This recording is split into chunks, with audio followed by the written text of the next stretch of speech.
Shalom, shalom. I just want to start out by saying, Kal Halayim, Loyal, Ba'ashem Yahushai, Ba'ashem Kakadash. I want to give double honors to the elders and apostles of Great Millstone. Peace and salutation to all full elect and Hakim, spreading the truth throughout the four corners of this earth. My name is Asha Allah, and tonight's topic, we're just going to talk about Sirach 23 and 9.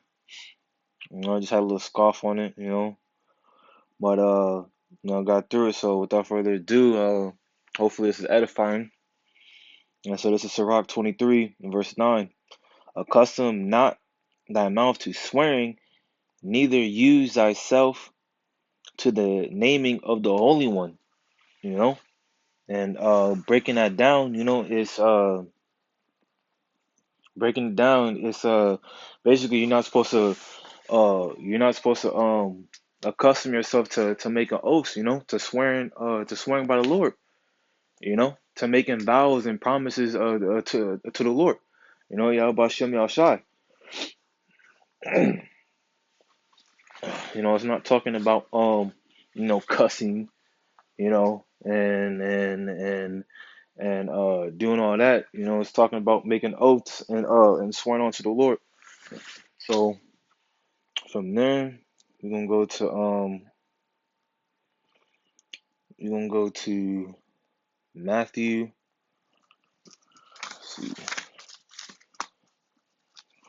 this is Matthew 5, and scroll down to verse 34.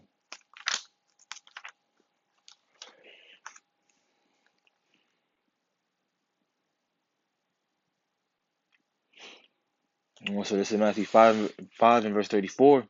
But I say unto you, swear not at all, neither by heaven,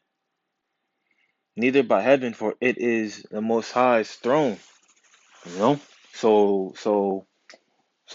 know, or even going to verse 35. Nor by the earth, for it is his footstool, neither by Jerusalem, for it is the city of the great King. So we're not supposed to be uh making vows that we can't keep. We're not supposed to be making vows. We're supposed to let our yea be yea and let our nay be nay. Because you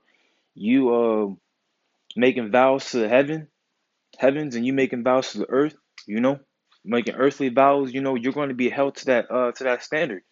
You're going to be held to that judgment, and if you don't come through, then yeah, you're going to get judged for that. You know. Let's see. Yeah, reading out of this amplified. This is Matthew 5 and verse 34. But I say unto you, do not make an oath at all, either by heaven, for it is the throne of the Most High, or by earth, for it is the footstool of his feet, or by Jerusalem, for it is the city of the great King. You know, so it's even recognizing that you're not supposed to be making oaths at all, because you're going to be held to it. From then we can go to James 5. James 5, and this is verse 12. Let's see, I'm just flipping to it on my amplifier, so I can give like a better breakdown. So Salakia.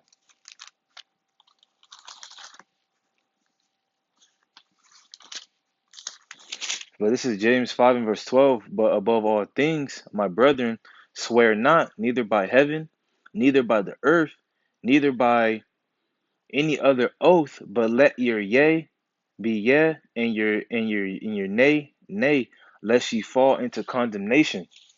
And that was just what I was breaking down a little bit earlier. We're not supposed to be making oaths. We're just supposed to let our yeah be a truthful yeah, and let our no be a truthful no. Because if we fall into making that oath, we're going to reap the judgment that comes with it. If it's not kept. And from there, let's go to Romans 15. This is Romans 15 and verse 4. For whatsoever things are written aforetime are written for our learning, that we through patience and comfort, Salakia, that we through patience and comfort of the scriptures might have hope, you know? And it has examples of our forefathers making oaths and having to live with keeping them, you know? It says whatsoever things were written for our foretime, Salakia, whatsoever things were written aforetime were written for our learning. So let's go to an account that happened in Judges, the book of Judges. Um, this is Judges 11, and really the backdrop on the story is this man Jeff Jephthah. He got really he was like born, they say he was born a bastard, and so he got casted away, and then Ammon rose up against Israel, and the elders went to go fetch him to be their captain, and they made an agreement that if Jephthah was to hold off against Ammon, then he would be the head of Gilead. But we're gonna get straight to the point. This is verse. Um, let's see. This is verse 29.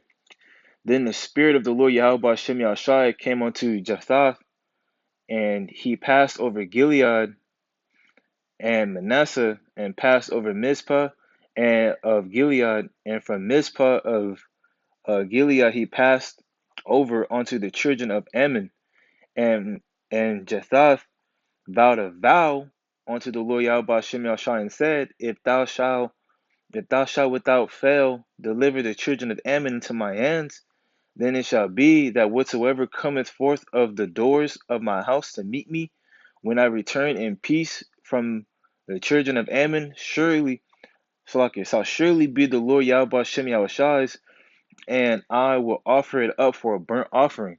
You know.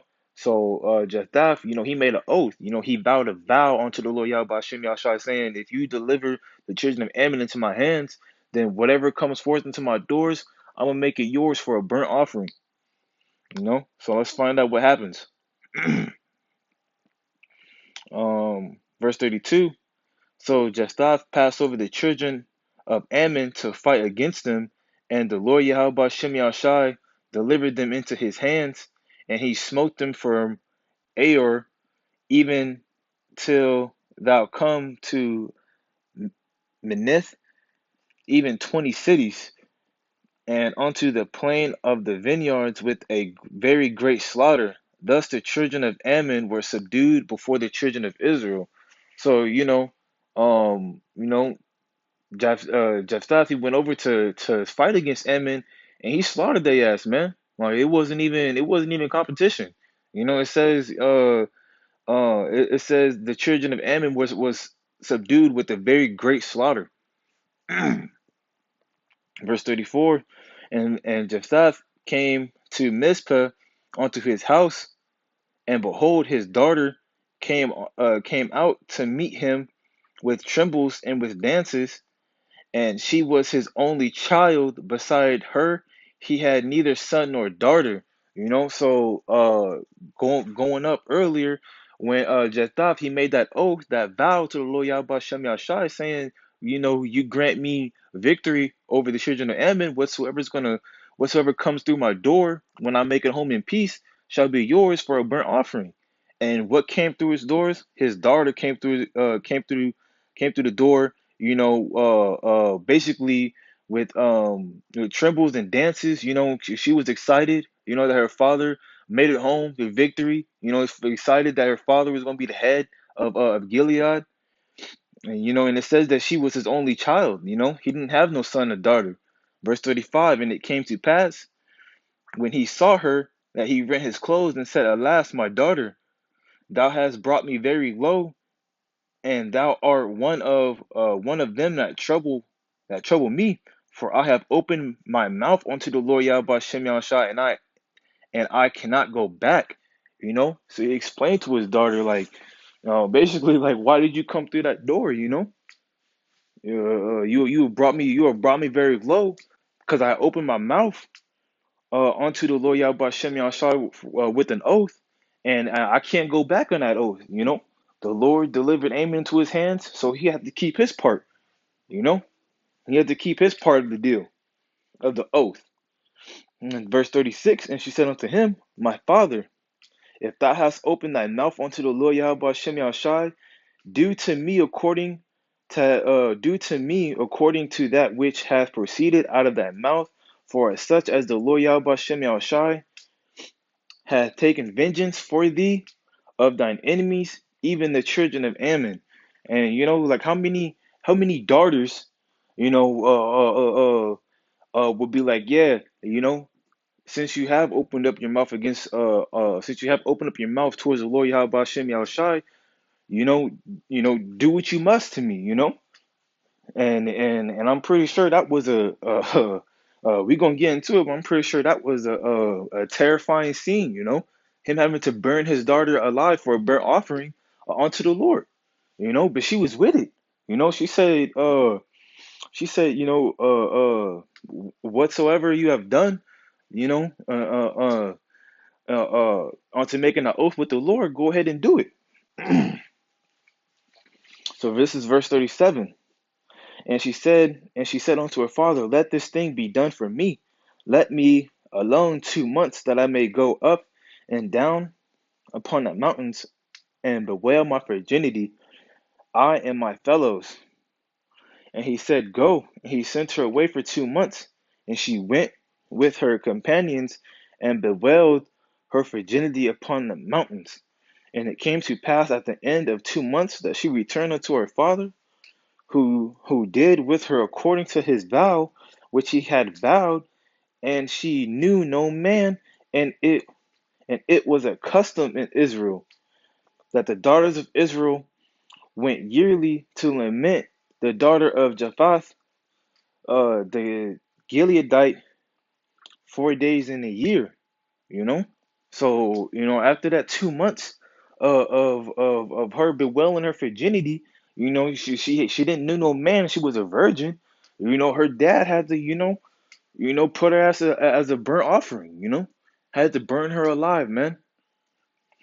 So, I mean, with that, like like it says, whatsoever was written aforetime was written for our learning, Justas he had to keep that oath, had to keep that vow that he made, and the scriptures say, don't make don't make oaths, you know, to let your yeah be yeah and your nay be nay, unless you fall into judgment, you know.